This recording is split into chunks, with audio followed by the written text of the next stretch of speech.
The violinist's bow scraped a final note, and laughter rippled across the wedding hall. Glasses clinked, 100 smiles caught in the glow of fairy lights.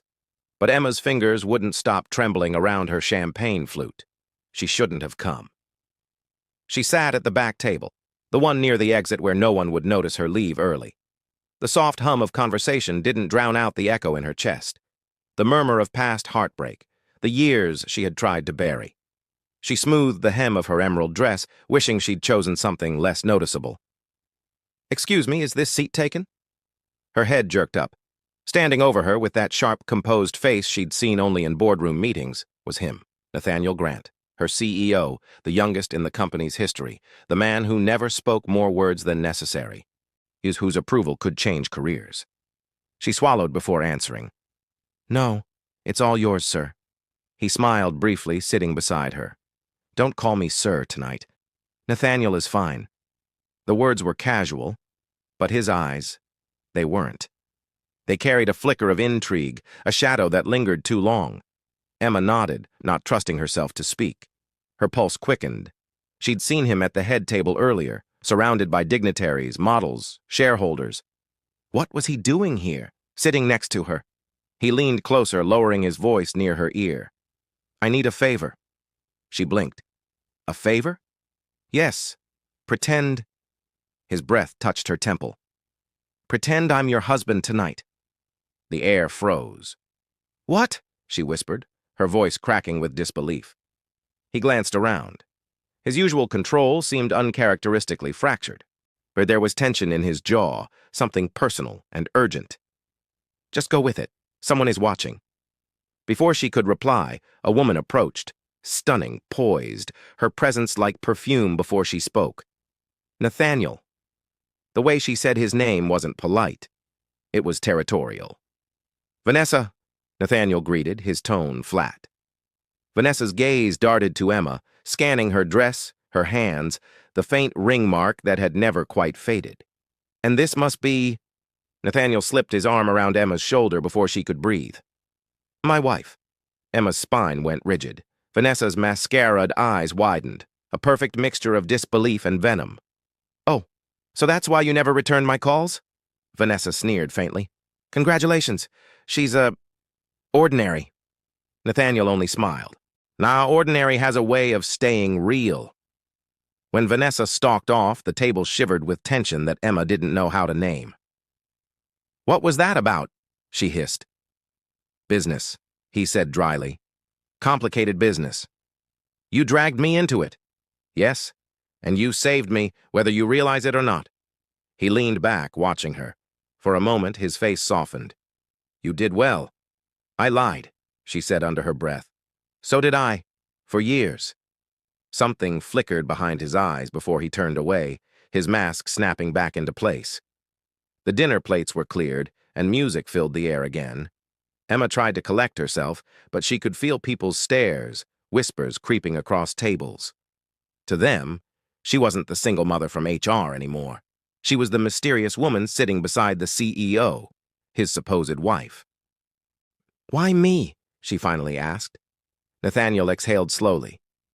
"Because you were the only one in this room who looked like she didn't want to be part of it." The answer didn't comfort her. Hours later, as the crowd shifted to the dance floor, Nathaniel's phone buzzed on the table. He ignored it once, twice, then leaned in close again. "We can't leave yet. If you walk out now, they'll know something's off. Stay until I say." Emma forced a smile for anyone looking, but her thoughts whirled. Why was he hiding? From whom? Then she saw it. Across the hall, a man in a gray suit, discreetly snapping a photo of them. Not of the wedding, of them. "Nathaniel," she murmured, tugging his sleeve. "Someone's watching us." He turned his head slightly, eyes narrowing. When he looked back, there was a calm fury building behind his expression. "Ah, then it's worse than I thought," he said quietly. "What's going on?" He forced a smile. "Just keep smiling, Emma." Every nerve in her body tightened, but she smiled, the way a woman in danger does when she's pretending everything's fine. The lights dimmed. A slow song began. "Dance with me," Nathaniel said. "I don't—" "Now." He stood before she could react, taking her hand with surprising gentleness. The crowd parted, giving way to the CEO and his wife. His touch was warm, firm, but controlled, like someone used to appearing calm while everything burned around him. As they moved across the floor, he whispered, "I wasn't lying when I said someone was watching. But there's more." Her chest tightened. "What more? Do you remember 5 years ago, the night of the merger fire at Crestview Tower?" Her stomach dropped. But everyone in the company knew about that. A fire that broke out mysteriously the night before the deal that would have made Nathaniel a billionaire overnight. 2 people had died. The cause was never made public. "What about it?" she asked carefully. His gaze met hers.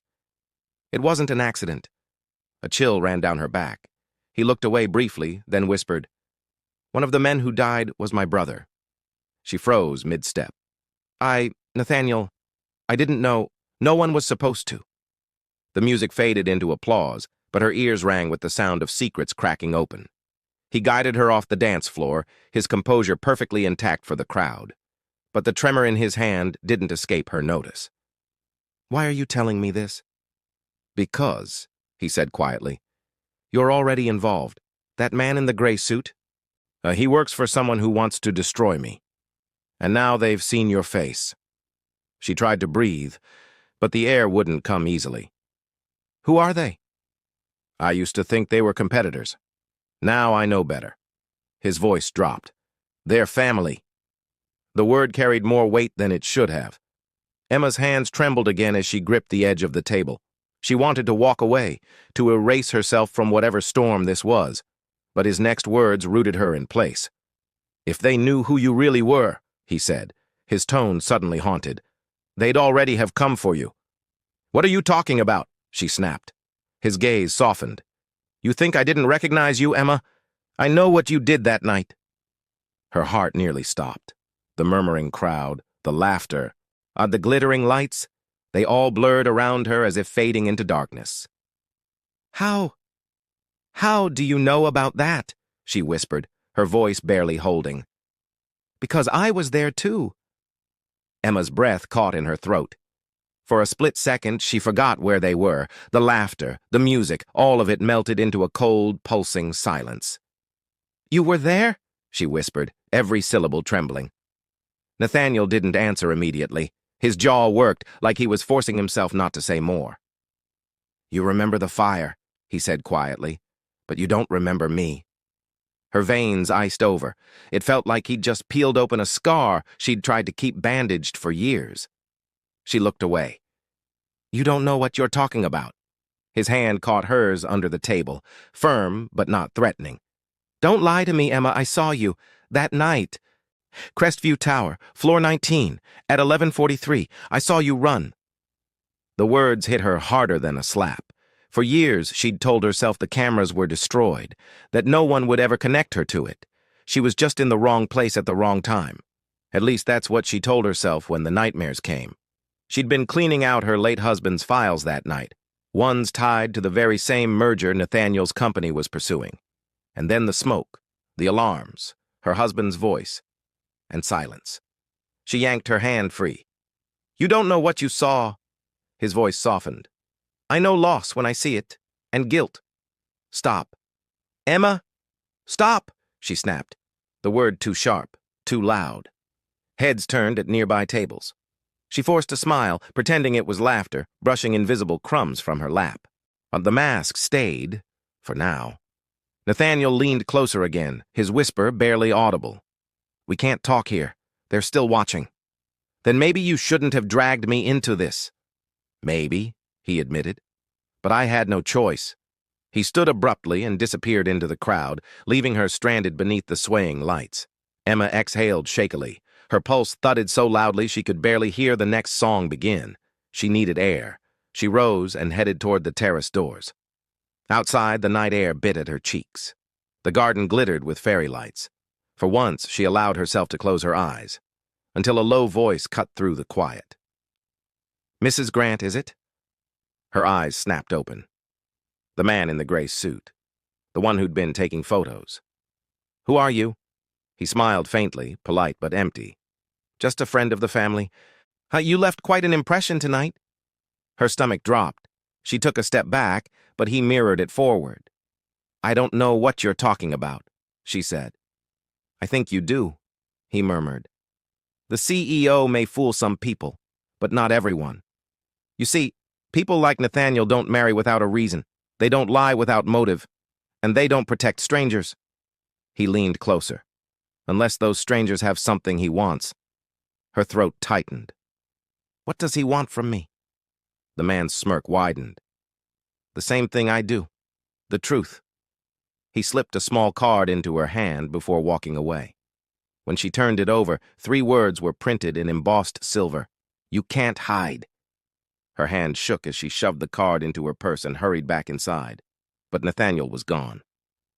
By the time the final dance ended and chairs were being folded away, she was sitting alone again.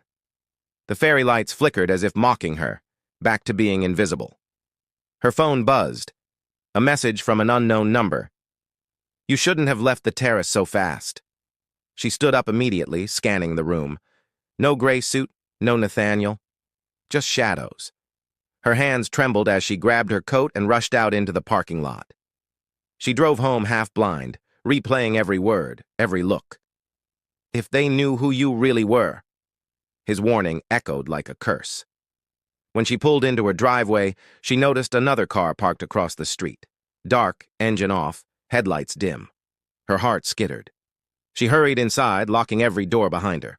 Her daughter, Sophie, was asleep on the couch, and the light from the TV flickering across her peaceful face. Emma's chest ached. 10 years old, soft curls spilling across her pillow. She was Emma's reason for breathing, and her biggest secret. Because Sophie wasn't supposed to exist. Not according to the papers that burned that night. Emma sat beside her and brushed a strand of hair from her forehead. "You don't have to pay for my mistakes," she whispered. A knock jolted her upright. 3 short taps. Firm, deliberate. She froze. Then the knock came again. When she peeked through the peephole, her heart doubled its rhythm. Nathaniel. She opened the door in a breathless whisper. "Are you insane? You can't be here." "I didn't have anywhere else to go," he said, voice low but steady. His white shirt was undone at the collar, the usual composure gone. "There's someone following you." "Hey, Nathaniel." "I know. That's why I'm here." He looked past her shoulder, his eyes softening when he saw Sophie asleep. "She looks like you." Emma stiffened. "Don't." He took a slow breath. "She's not—" "Stop," she repeated. But the silence between them said enough. He looked at her again, more carefully now. "Crestview wasn't just a fire, was it?" "No," she whispered. "It was a cover-up." He shut the door behind him. The thud felt final. "Tell me everything," he said. Her legs almost gave out. She hadn't spoken of that night in 10 years, not even to Sophie.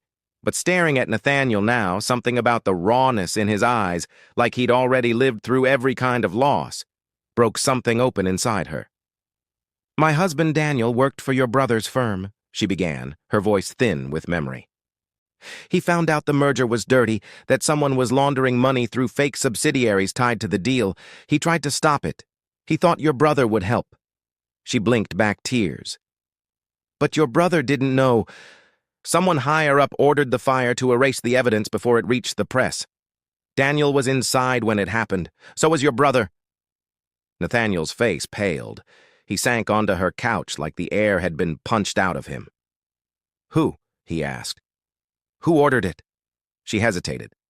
"Daniel told me one name before he didn't make it." He looked up, desperate. "Who?" Her lips quivered. "Vanessa." Nathaniel went completely still. The air thickened. "That's impossible," he finally said. "Vanessa has been with me since before the merger. She handles philanthropy, not finance." "She handled everything that passed under the radar," Emma said quietly. "Daniel had proof. It's gone now, but he told me if anything happened, to take Sophie and disappear." Nathaniel rubbed his temples, something breaking behind his eyes. She was my brother's fiancée." Emma gasped softly. That truth settled in the room like ash. Nathaniel looked up again. "No wonder she was watching me. She thinks I found evidence." And you haven't? He gave a bitter laugh. I've spent 10 years looking, but now I think you're the missing piece. I burned everything, Nathaniel, to protect my daughter. Then maybe that's why they'll come for you. Before she could answer, the window cracked. Literally cracked. A small hole splintered in the glass near the curtain. Nathaniel lunged, pulling her down. Then another sound followed, like a distant pop. "Get down!" he barked. The next bullet shattered the picture frame behind them. He dragged her toward the hallway, breathing hard. "They found me!" Emma clutched her daughter tightly, whispering, "Please, not again, not again!" He looked her dead in the eyes. "You and Sophie need to go now. I'm not leaving you. You don't have a choice." He grabbed his phone and texted something lightning fast. "Car's on the way, back door." "Nathaniel, who are they?" He paused in the doorway. "People who think dying in that fire was too easy." And then, just before headlights lit the driveway from outside, he said softly, "Emma, there's one more thing you don't know about that night." "What?" He looked back, eyes dark with something that almost trembled. Regret. How I started the fire. If this story's twisting your gut, hit subscribe and drop your theory in the comments. Was Nathaniel telling the truth, or is he hiding something darker? Part 2 uncovers the secret that turned them from survivors into targets.